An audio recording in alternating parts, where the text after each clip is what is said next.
warahmatullahi wabarakatuh. Alhamdulillah, alhamdulillahi rabbil alamin, wassalatu wassalamu ala asyrafil anbiya'i wal mursalin wa ala alihi wa ashabihi ajmain. Amma ba'du. Dewan Hakim yang arif dan bijaksana, hadirin yang saya muliakan. John Dewey, seorang tokoh pendidikan dunia, dalam bukunya Democracy and Education pernah mengatakan, pendidikan merupakan suatu proses pengalaman dan pertumbuhan yang berarti membantu pertumbuhan batin manusia tanpa dibatasi oleh usia. Pentingnya pendidikan bukan hanya memberikan kita ilmu pengetahuan saja, akan tetapi mengajarkan kita sopan santun dan hal-hal yang menyangkut moral-moral kemanusiaan. Seperti yang telah kita ketahui, bangsa Indonesia sendiri telah masuk dalam 100 besar negara dengan pendidikan terbaik di dunia. Maka tak heran Indonesia mengedepankan pendidikan mulai dari usia dini hingga usia dewasa. Namun hadirin, kini dunia sedang tertimpa bencana besar, yakni bencana global pandemik virus corona yang sampai saat ini telah mencapai 55,2 juta kasus positif dan lebih dari 1,30 juta nyawa yang lenyap. Bukan hanya berdampak pada pendidikan seseorang saja, bahkan lebih daripada itu, berkurangnya aktivitas di luar rumah, jutaan buruh yang turun gaji sampai PHK, hancurnya sektor ekonomi dunia, bertambah drastisnya pengurangan, dan hal yang paling penting adalah terhenti dan tak terkendalinya proses pendidikan. Oleh karena itu hadirin, pada kesempatan kali ini, izinkanlah saya membacakan topik pidato dengan judul Pentingnya Pendidikan di Masa Pandemi. Dalam landasan Quran Surah Al-Ankabut ayat 1-3 yang berbunyi, A'udzu billahi minasyaitonir rajim. Bismillahirrahmanirrahim. Alif lam mim. Ahasiban nasu ay yutraku ay yaqulu amanna wa hum la yuftanun. Wa laqad fatanna alladhina min qablihim falaya'lamanna Allahu alladhina sadaqu wa laya'lamanna al-kadzibin. Yang artinya Alif lam mim.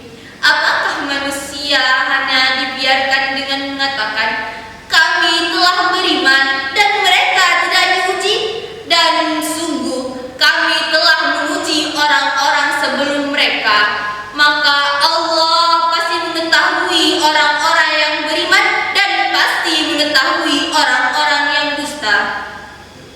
Menurut tafsir Ibnu Katsir, kata istifham atau kata tanya pada ayat tersebut menunjukkan makna sanggahan. Makna yang dimaksud ialah bahwa Allah Subhanahu wa Ta'ala pasti mengetahui orang-orang yang benar dan pasti mengetahui orang-orang yang dusta.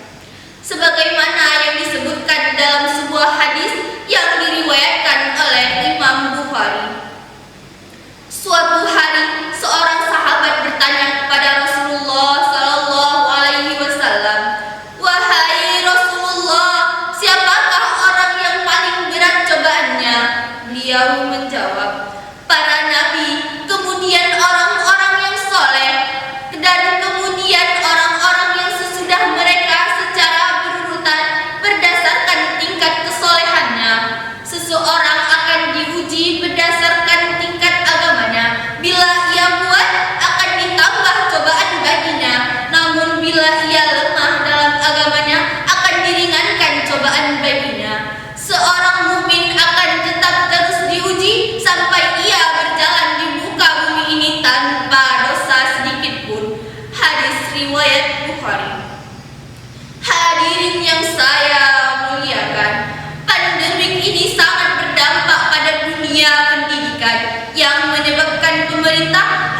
menerapkan sistem belajar daring atau belajar dengan cara online. Hal itu dilakukan guna untuk meminimalisir kontak fisik secara massal sehingga dapat memutus mata rantai penyebaran virus tersebut. Hadirin, timbul permasalahan proses pembelajaran daring ini mendapatkan kontra yang sangat banyak, terutama dari kalangan masyarakat menengah ke bawah dan dari kalangan masyarakat yang jauh dari pusat perkotaan. Mulai dari teknologi masyarakat yang tidak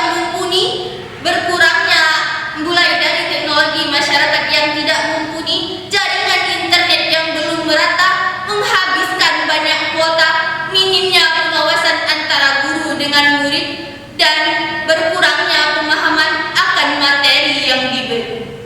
Sungguh miris dampak pandemi ini terhadap pendidikan di negeri tercinta. Hadirin yang saya muliakan, timbul pertanyaan, bagaimana cara agar proses pendidikan kita di masa pandemik ini tetap berjalan dengan efektif walau masih dalam konteks belajar daring? Maka ada 5 tips yang harus kita terapkan, yaitu mengelola waktu dengan baik, mencari tempat yang nyaman, fokus dan selalu berkonsentrasi saat sedang belajar online, mencatat materi-materi penting, dan hal yang paling penting adalah menjaga kesehatan dan selalu mentaati protokol kesehatan. Hadirin yang saya muliakan, jika 5 tips tersebut mampu kita terapkan, insya Allah proses pendidikan kita di masa pandemik ini bisa berjalan dengan lancar dan selalu efektif, hingga akhirnya suasana kembali menjadi normal dan proses belajar kita menjadi kembali seperti biasa. Amin, amin, ya Rabbal Alamin. Pada akhirnya dapat kita simpulkan bersama bahwa proses pembelajaran kita di masa pandemik ini mendapatkan banyak kontra dan tidak terkendali.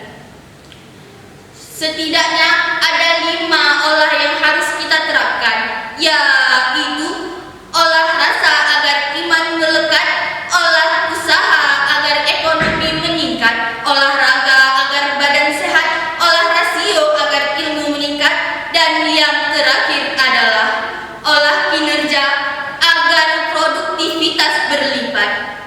Mungkin hanya ini yang dapat saya sampaikan, lebih dan kurang saya